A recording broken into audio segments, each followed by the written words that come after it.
Tucked away in the village of Rowena in Lancaster County lies Shock Graveyard.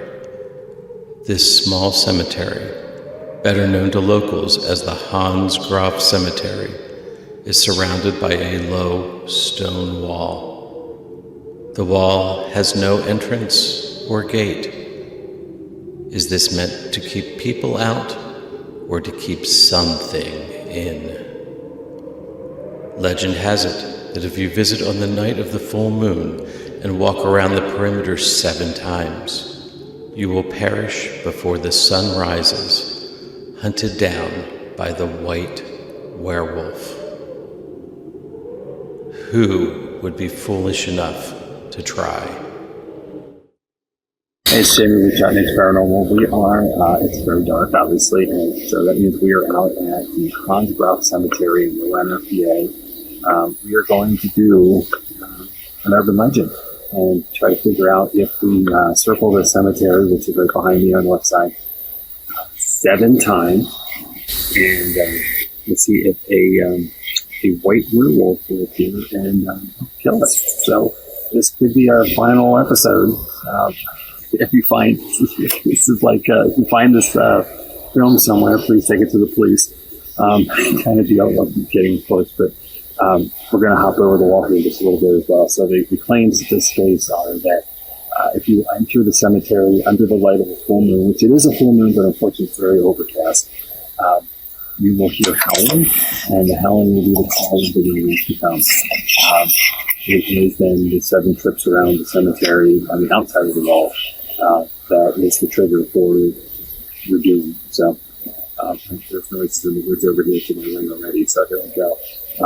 So we're gonna do this and have fun with it, and we hope to see you on the other side when we do this episode. So, all right, here we go.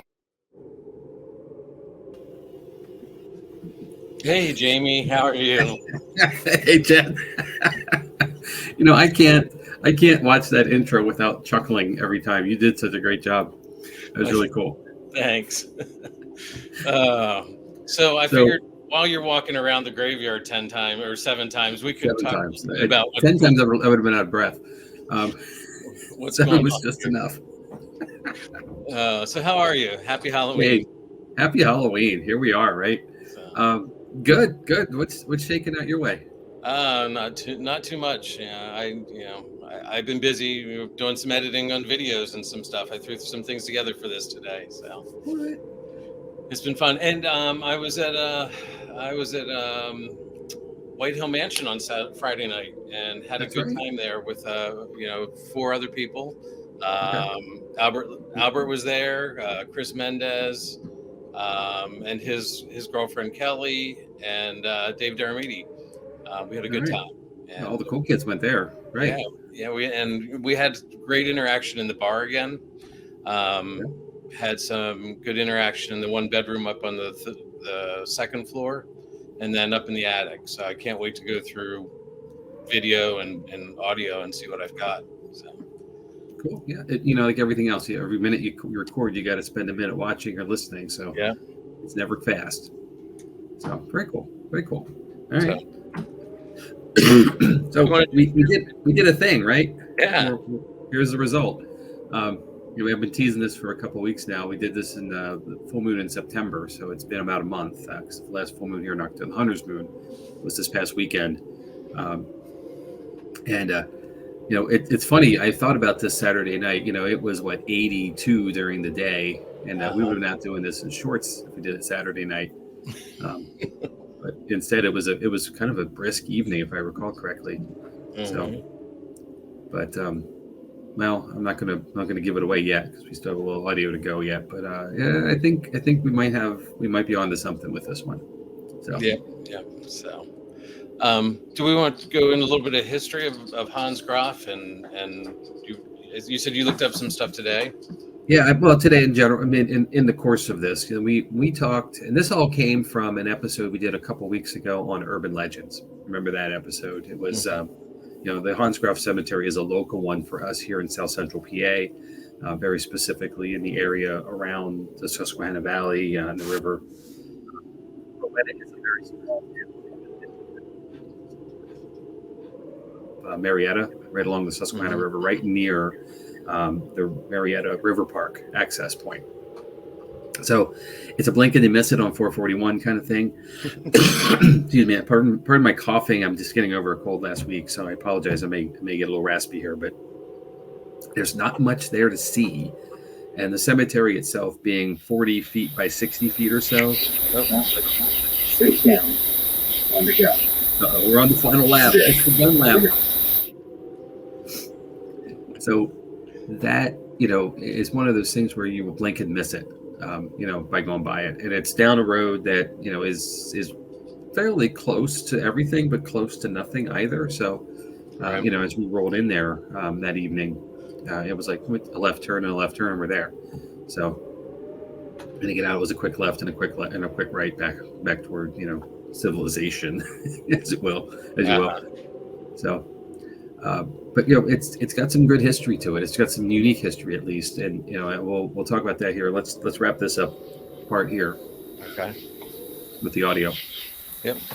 Yeah. 7 laps around the cemetery. A little later, full moon.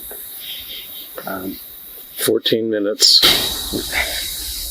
We're running laps out here. I'm gonna hop back inside again, just to be safe. Make sure we cover our bases here, because the instructions, if you will, aren't quite crystal clear on what's supposed to happen. So I'm gonna step back inside and look over the wall, slow down a little bit. You still get to hear the house.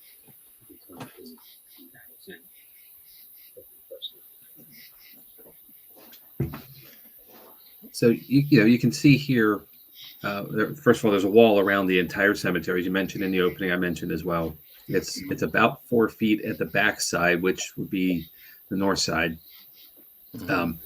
and no gate, no entrance. I don't know. That was not my stomach. There's something Is this the part where we're like, uh-oh? I'm gonna do 7 laps inside. Okay. And then 7 laps inside just to be safe. So we double cursed ourselves here, right? Exactly. Maybe we reversed it. I don't know. Went in the same direction either way. So it wasn't like a reverse vortex or something. But my goodness, yeah. The cemetery is so old that the tombstones are either sun faded or weather faded or broken. There's only 2 that are fairly new by what we would call new. More like granite style. I'm guessing the material anyway. And both of the persons there have passed on quite a while ago, so I'm sure they were replacement stones for someone's who have disintegrated from age. I found a little bit. The oldest readable headstone was of Anna Schock, which is why they call it the Schock burial ground, from 1779. And I believe the latest one is, I forget the woman's name, but it was from 1928. Yes. Yeah, so, that's new, right? New, yeah. Exactly. 98 years ago. So yeah, I mean, I think it's really, it's definitely interesting. So. Absolutely. I feel like you're chasing me here now. This is kind of funny for me. Okay, 7 laps inside, 7 laps outside the room. Here we are. Still no howling, which is probably a good thing. And certainly not anything for any werewolf of any color type. So, we'll discuss this more in the episode, but I think we might have to debunk this urban legend, at least for the moment. I still have to wake up in the morning. So. if neither of us wake up in the morning, there's going to be some issues. Okay, we got some explaining to do. All right, well, I think we're going to sign off for now, and we'll see you all soon. Thanks for watching.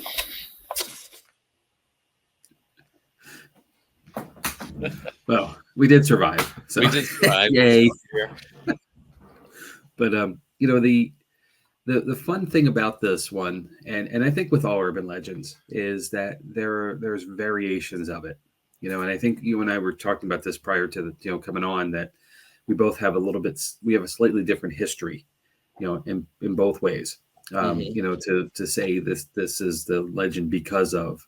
And I think that's kind of cool because, you know, this is, again, it's not a big thing. It's not a big area. It's not a, you know, a hot spot of any kind. So, but a lot of people know about it. So the word of mouth really is what's driven this legend along through all these years, you know. And if I'm not mistaken, you found an article on it explaining the legend, but it was from the 80s. Yeah, 1982. You know, well within our lifetimes. Yeah. So yeah. I mean, you were young back then, but still, you know. Exactly right. Me too, right? Me too. But you know, it's interesting because you know, I've heard of this place before knowing about it, like as we do now, what we're doing.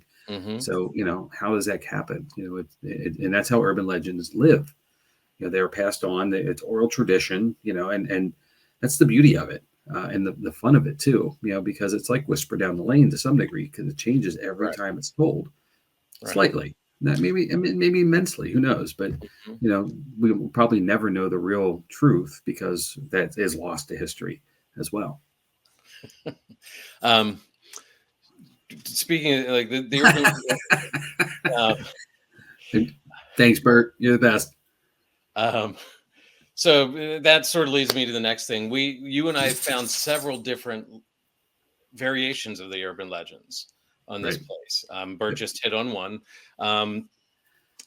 One of the oldest ones that I found was that if you entered the graveyard, that Hans Graf himself would rise out of his grave and to protect the cemetery. But there's one caveat to that. Hans Graf is not buried in this cemetery. He's actually buried in Grafdale Mennonite Brick Church Cemetery in Leola. So he's a good 20 miles away. Oh, it's more than that. Yeah, he's the other side of the county. Like, he's an hour away. Yeah.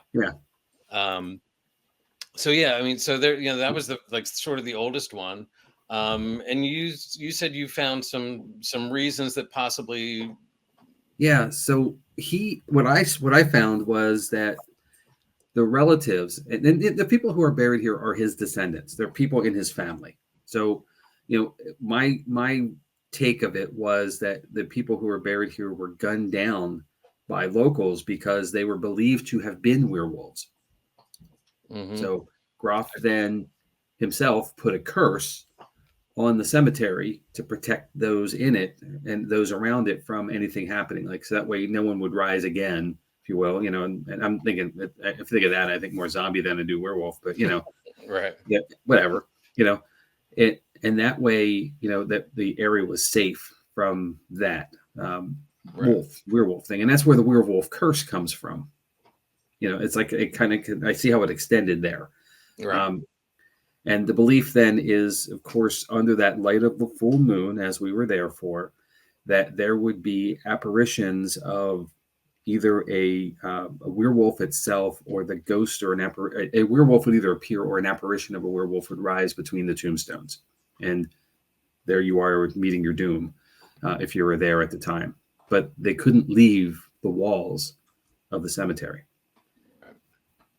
Hence why it's also enclosed and no opening. So there was no way out because of the curse. So that was curious, you know, and you know, a real quick piece about that. Hans Conrad Graf was born in 1661 in Zurich, Switzerland. He was a Swiss Mennonite who immigrated to the United States, or to America as it was then, excuse me, in 1669 to avoid religious persecution in Switzerland. He first came to Germantown, PA, then further west to Paradise, and then further west from there to Grafdale in eastern Lancaster County, eventually settling in the western end of the county in the area that is Rowena now, and in Marietta and Bainbridge and along the river. He was one of the earliest settlers along the Susquehanna, and it would put him in the peer group of the Haldimans in Bainbridge and the Wrights in Columbia and so forth, you know, very early on. And he was a very respected man who had a very pious and religious viewpoint because of his beliefs. He lived to be 84 years old, and he passed away on May 7th, 1746 in Earl Township, which is back on the east side of Lancaster County, closer to Chester County. He is buried, as you mentioned, in Grafdale Mennonite Brick Church Cemetery in Leola, where his tombstone can be found to this day. So it's interesting to me. He obviously had family spread across, and that's likely why he moved back east. In his later years, I'm sure he was taken care of by his family. But having his plot elsewhere does make this all the more curious, especially with the inscription on the stone at the front end of the cemetery, as you see here. Right. It's really curious. So yeah, some of the things that I found about him, I mean, he was one of the first settlers, so obviously he did have a big family, and his family was definitely spread out. He actually, one of the first things he did was set up a trading post with the Native Americans. Being out where he was, I'm sure it was still unpopulated by the Europeans, so he set up a trading post, and he actually bought land from William Penn's sons. That's how far back this goes. Trying to remember what else I had found. Just a lot of interesting history. I didn't realize how important he was to Lancaster County until I started doing some digging on this. He was one of the first people in the northern end, yeah. Anyway, so we covered one of the other urban legends, and you talked a little about another one in your intro. One thing is that phantom dogs couldn't be heard. Yep. So a popular story is that if you enter the cemetery, the phantom dog will make an appearance. The phantom dog has been described as both a large black dog or a small white dog. People who have also claimed to hear a dog barking or howling from within the walls or from the woods surrounding the cemetery. Well, we've both been there. I'm sure some of the other people here have been there. Yep. It's in the middle of farmland. Yeah. So hearing a dog howl is not going to be something that's all that unusual.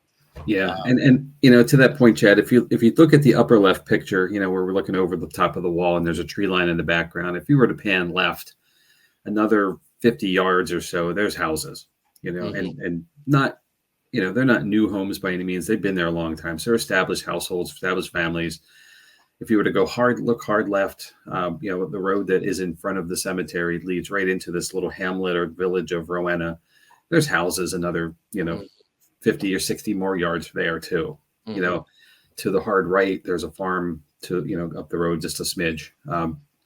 So there's definitely people, and people bring things, like pets to the table. Plus, pets get away occasionally, especially the crafty ones, they find their way out and they find their way back. So, I wouldn't be surprised having an animal, a howl, a bark, and anything. And that would explain, a black dog, a white dog, and any colored dog for that matter, any size dog, being around. It's entirely probable.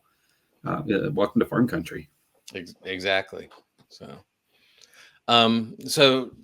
something that I found interesting while researching this is along this road, there are two other family cemeteries or family burial grounds. Okay. And if you look at Lancaster County as a whole, there's 208 cemeteries in Lancaster County. So, I mean, if you take out the church cemeteries, that's probably around 75 to 100. You take out the big community cemeteries, Lancaster, probably another 50. There are a ton of these little graveyard plots throughout the county in the weirdest spots. Yeah. And I'll tell you this, and that's a great point, because when we were looking at buying a house, there was a fantastic home we found kind of in the Conestoga area in Southern Lancaster, not quite Southern Lancaster County, but more along the lines of the southern end. And it was a farmhouse at one point with a barn. It was great. It just didn't have enough bedrooms. But as I'm walking the end of around the property, just checking it out, it's up against a farm field. There is on the top of the property on a little hill, 6 gravestones for members of the family who have passed away, you Right. know, that didn't make it to a cemetery somewhere for whatever reason. And you know, they're like these stones are. They're faded. They've been there a very long time. But you know, and I was like, this is awesome. Let's get this house. You know, Uh-huh. because I wanted a graveyard in my backyard. It didn't work. Yeah, that was but I mean, that was strike one automatically. right. I mean, but it was Against a it. normal thing when you Yeah. had like when you didn't, you know, that's you buried your family close, and Yep. so you would be close to them, and farms, and like, I mean, it's actually becoming, no, I don't want to say a problem, but it becomes challenging when with development, because the health campus at LGH, I don't know if you are aware, there's a small plot right Yes. off of that Yep. The it's sort of original. debatable who owns it and who takes care of it, and Yep. um, That so was yeah, from the it's farmstead that was there originally. Yes. right. Yep. Well, even in my neighborhood, there is, and I'm off of Marietta Avenue near Prospect Road here in Lancaster County. You know, kind of ruralish. Right Hmm. along Merritt Avenue, behind the neighborhood that I live off of, there is a small plot there as well of about 10, 12 graves, headstones, and so forth that are, you know, they're chained off, roped off, you know, but it's somebody, whoever maintenances that area has to deal with that as well. You know, and it's 5 feet off the road. So, you know, the road goes, you buzz by it if you're passing toward Marietta Right. out of Lancaster, you'll buzz right by it and probably Mhm. never notice it, but it's clearly there. So you know, again, you're right; they're everywhere. Hmm. I've been trying to find it. There's actually a group on Facebook of people that go out and help take care of some of these cemeteries, because you know, this one right now is in good shape. Different reports over the years have said that, you know, it's overgrown. You know, you can't find any of the gravestones. So obviously someone's now taking care of this. Yeah, Um, but there is a group of, I don't, enthusiast isn't the right word, but there's a group of people who go out and actually take care of some of these old family plots, um, just to help, you know, because, you know, some of them are on PennDOT property and they mow up to the edge of them, and stop right there. yeah, Yep. so Yep. so it's Yeah, this was I was really surprised. I mean, I think it's, well, because of where it's located. It's, you know, it's at the edge of a field. It's probably never been overgrown. The north side, and you can see it in the image, in the lower left, upper right. That back side there, which is closer to the homes, is a little rough to get around, but it's not flat. It's overgrown. There are trees, and I'm sure those are not a, you know, this graveyard has been here for well over 200 years. These are trees that have grown since, but no one's, you know, taken them down, or kept that area clear. So otherwise, it is pretty late maintenance looking. You know, even the ground around it, you can see it's not grass, so someone's taken the time to make sure that it's been knocked down, and it's not well trodden. It's not like people are going through there all the time. So, but it's almost maintenance free. I'm surprised to hear, you know, the issues that you were explaining. And that was several years ago. I think that was I think it was in the article about the first article I found in the 80s. Oh, So back in the 80s. Okay. Well, I think things could have been. Yeah. That's a long time ago now, sadly. now what's a little, you know, what has to be taken care of here is these tree roots are growing into the wall. Yes. We, It is we going to start noticed that. deteriorated. Yep. And there are gaps, and you can see. I don't know if I caught. I thought I took a picture of it. I But may not have there's loaded a it. spot where there's definitely like an opening starting to happen. Mhm. Some stones have definitely fallen through, and it is, you know, stacked stone, so it's not. There's probably no real good masonry here holding everything together, other than just gravity and placement.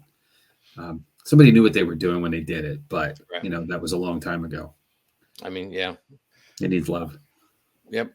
One thing that you said that was interesting is the way the wall is built. It was sort of built over where you would think that people would be buried, the way the Yeah. headstones were facing. Yep. So it almost is like the wall was added at a later point. So Again, because of the werewolves. exactly. Yeah, they're right. There's two stones that are closer to the north side that are maybe 2-3 feet off of the wall. So there's certainly no room for someone to be buried at the. They have to be behind the stone instead of in front, as most people are, Mhm. in order for that to work. So yeah. Now, Jamie, though, I did read somewhere that you have to walk on the wall. What? Sometimes Well, we're around going back then. the wall. All right. All right.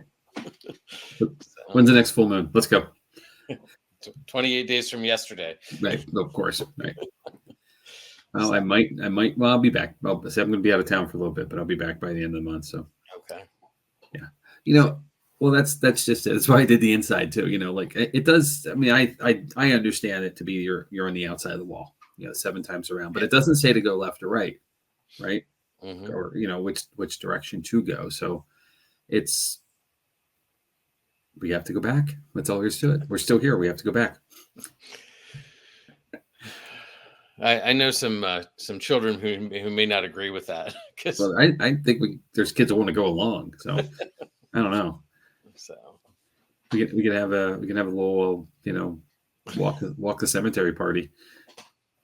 So Yeah, I got to stop at Sheets to get a milkshake on the way back. So exactly. So everybody's happy. Yeah. Now, I do want to say we don't mean any disrespect to Absolutely not. to anybody. We were following up on the urban legend, and and this graveyard is a true piece of Lancaster County in our community history. The Graf family and the descendants of it. They're who helped get us here. And the things that we have. The vision of the commerce and trade, the relationship with the Native Americans, the good things. And, Mr. Graf being a pacifist, really helps set the pace for others to follow. And kudos to all of that. And thanks for it. We wouldn't have as many things as we do now. In respect to the families that are buried there, certainly we weren't trampling over graves and knocking over things. We're very respectful to the space. It's a cool place. And it is available to the public. I think that's the neatest part of it. It's right there for us all to experience. In the daylight, mind you. So I did find that it is actually on a preserved farm. Yep. It is right on the edge of the road. It's not like there's any no trespassing signs or anything like that up. So it's not. Unlike everything else, be respectful. We talk about that all the time, right? If you're going to go investigate somewhere, get permission if it's needed. Don't trespass. Don't do things that are endangering others and damaging of the place. Be respectful of the environment, all that stuff. This is, because it's a public open space. It makes it a lot easier, and it's not posted, and that is really a cool thing. Let's keep it that way for the next the next person who wants to do it. Yeah, as well. Yeah, definitely. But there were definitely, the night we were there were definitely some noises. There's movement in the woods. We didn't know what that was. The other thing is, it is near an airport. It's near Harrisburg Airport. Yeah. So at one point I did hear something fly over. There was the howl of that maybe somebody's getting that confused with the dog. I don't know. Maybe. Yeah, and we're probably half a mile from the river as well, and the sound carries a lot along the river line, with wide open space and so forth. So even something distant could seem close that way. Having lived close to the river for a long time, we can hear. There are times when you can hear people talking on islands out in the river, just like they're in your front yard. With the right environment and of course the right intent on their side to make noise, but. And even folks all the way across the river, the Lomont Farm complex that has become an event space on the other side in Wrightsville, we can hear all the way in the eastern side of the river. So, it's, and who knows? And maybe it's real. Maybe it's true. Maybe there is. It just didn't happen for us. This is the unknown. This is kind of why we do this, right? Right. I do remember that night driving home. They. Not that I've ever seen or met a werewolf, but the story is that they smell sort of skunkish and driving home, I had a smell that was a combination of skunk and manure. So I just hit this area and it was like, well, that's weird. Is this it? Is it coming to get me? It didn't. I'm still here, but it was sort of my, you know, I had I an mean, uneventful drive home. Darn it, man! I should have went. I should have went a different way. Um, but we live in Lancaster County, so manure is not an uncommon smell, and neither are skunks. Yeah, I have neither them in my skunks. neighborhood. So Well, yeah, I'm on the edge of two Amish farms out here. So we get all kinds of critters crawling around and walking through. and in the neighborhood I live in, the skunk smell could be something else too. So, Let's welcome to a college town. uh, Good point. so yeah. Anyway, Well, so I think I guess I got to ask, what do you think? Haunted, not haunted, paranormal, not paranormal? well, I think this is too well. I don't think that very many graveyards are actually haunted, to be honest with you. And I think we've debunked this urban legend, this myth, whatever you want to call it. I think this one we've sort of debunked. But I don't really think the graveyards are the place that spirits want to hang out, to be honest with you. Yeah, it's a lot of dead people there. It's boring. Yeah, I mean, and it's if a spirit's going to hang out, it's going to hang out some place that it was either tied to or happy about, and a graveyard is neither of those. Like Right. as a person, you don't really visit a graveyard unless you're there for a funeral. Your spirit's not really tied to your body, so why would we assume that graveyards are haunted? Absolutely. I think we've proven enough from going to the gazillion locations that we've been at, around the way, and the times that we've been out investigating that, we don't do graveyards for that very reason. Right. Spirits are drawn to the places that made them happy, Mm-hmm. or traumatized them, either way, I guess. But, Right. It's not that space. Yeah. Unless they worked in the graveyards. I don't know. It's something like that. I mean, maybe, a caretaker would be drawn there, but so what are your thoughts? I mean, you ask mine. What are you? I mean, I want to believe it. I do. I always do, but I don't. I like the story. I love the story, actually. I think it's a cool one, and it's one that has legs. It's lasted for hundreds of years.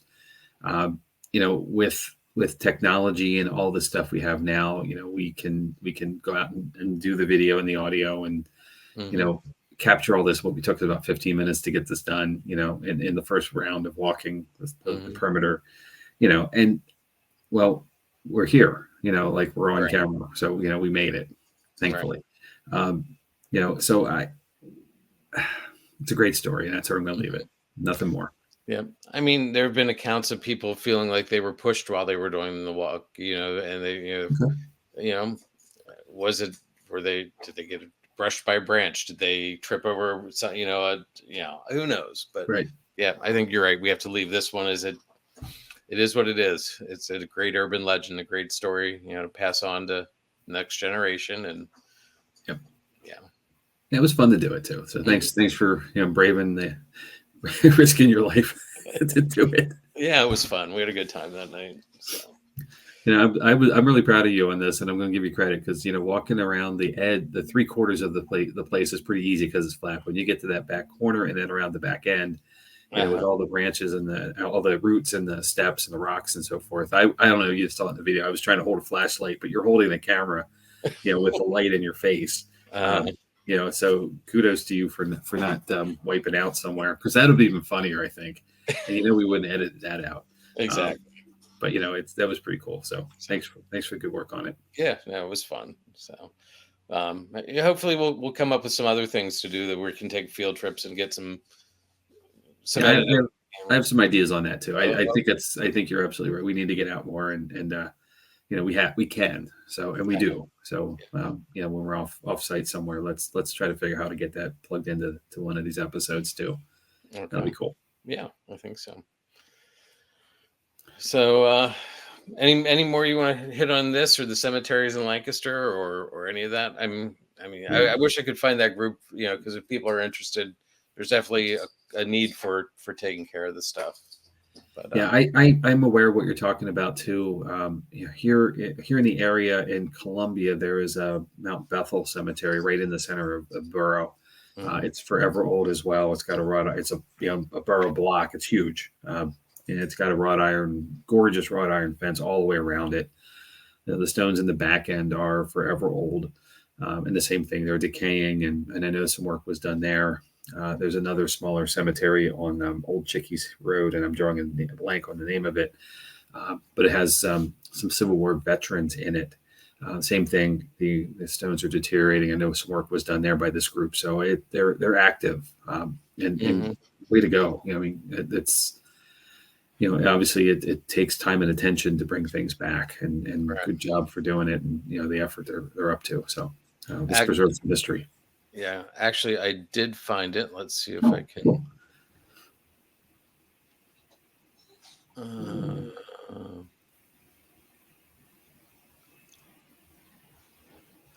It's this button, and there we go. It's called Grave Concerns Inc. Incorporated of Lancaster. What a catchy name. Mm-hmm. So they go out and they help take care of some of these old cemeteries and stuff. So very cool. Yeah. So anyway, that's that. Let's see. And I've got a puppy trying to climb on my lap. Oh. Hey, Maggie. So, should we jump into what's going on? Yeah, we got a few things to wrap up the rest of the year. So this Saturday at the brewery, we are sold out, or we are at capacity. So we apologize if someone's looking to get in. There are tickets though for the 18th, and the 18th has a very special guest. At least I think we can. Well, we've shared this on social media, so we can share it now. A guy named Daryl Marston, which you may have heard of before, A&E's Ghost Hunters, and quite a cool guy, a friend of our organization, our team, is coming to. He's going to bring some books. His book, I'm drawing a blank. It's the Horrors of the House of Wills. As soon as I said, I couldn't think of it. I thought of it. Which is it's a fairly new release. It's only been out for a month or so. He's bringing books to purchase and sign and so forth, and do some Q&A of the good stuff that he does. He is such a cool, engaging guy. So it's going to be a fun evening on the 18th. Tickets are still available, but not for long. As soon as it starts to spread, I'm sure this will happen pretty quick. And we'll be out. Sold out again. I believe things are a little different that night. There's going to be an opportunity for people to come in and buy the book earlier in the evening, and then a personal meet and greet with him a little bit before the investigation, and then we'll do the investigation after that. We'll do ghost stuff. We'll do this. Well, I won't, and you won't, because we won't be there that night. That's true. Unfortunately, I'm going to be out of town. I know, right? Yeah. So, but Daryl's always a great person to chat with and talk to.